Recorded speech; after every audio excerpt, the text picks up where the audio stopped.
Moyennement bien, on sort du gala, ouverture de ce Maxi Rire.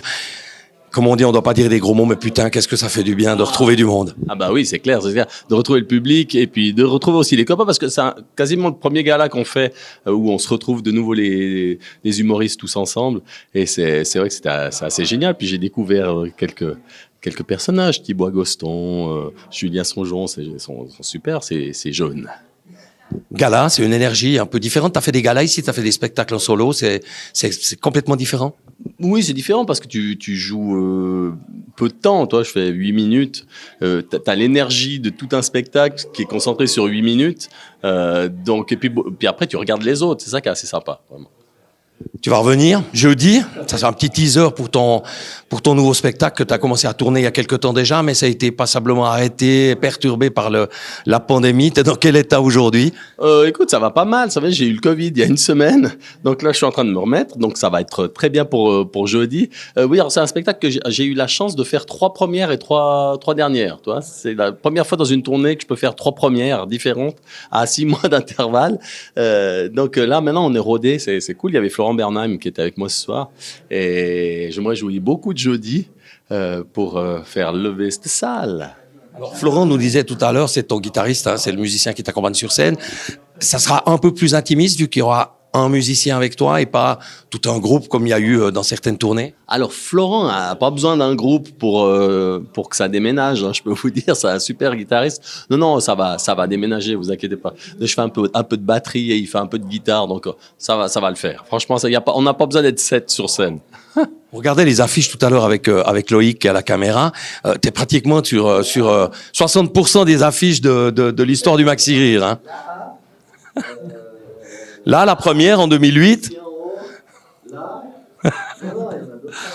Puis il y a les 400 voix aussi.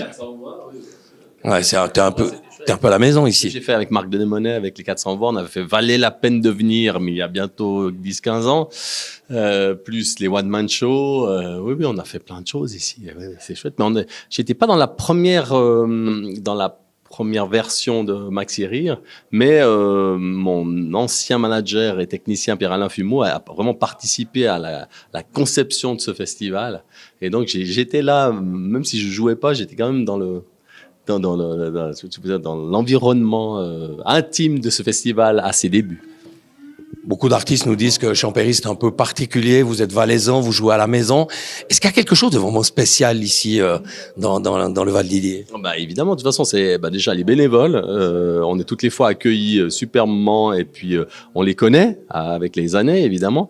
Alors nous, évidemment, on est du coin, donc on est moins surpris que les Français qui viennent de Paris puis qui arrivent là dans les montagnes quand il fait beau, parce qu'il fait pas tout le temps beau quand même. Hein, je m'excuse, il fait pas tout le temps beau aux portes du Soleil. Hein. Là, on a de la chance ce soir, mais je pense que jeudi, on va être sous la neige.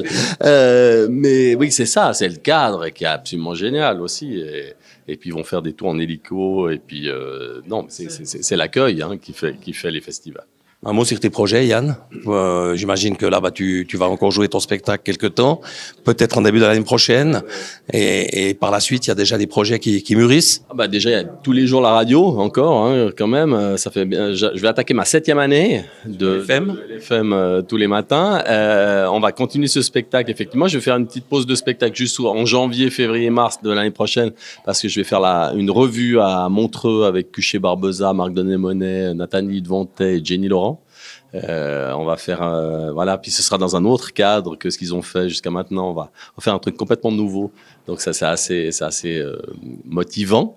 Et puis je vais faire Rocco's Arène cette année encore avec le spectacle de jeudi, donc ça va être annoncé cette semaine. Et donc ça, je me réjouis aussi parce qu'on va faire une adaptation un peu du spectacle, puis jouer devant 5000 personnes dans des arènes. La dernière fois que j'ai fait un gros truc comme ça, c'était les Paléos il y a 10 ans. Et c'est vrai que c'est une autre ambiance. Mais ce spectacle se prête bien à ce genre de manifestation. En fait. Merci Yann. Merci.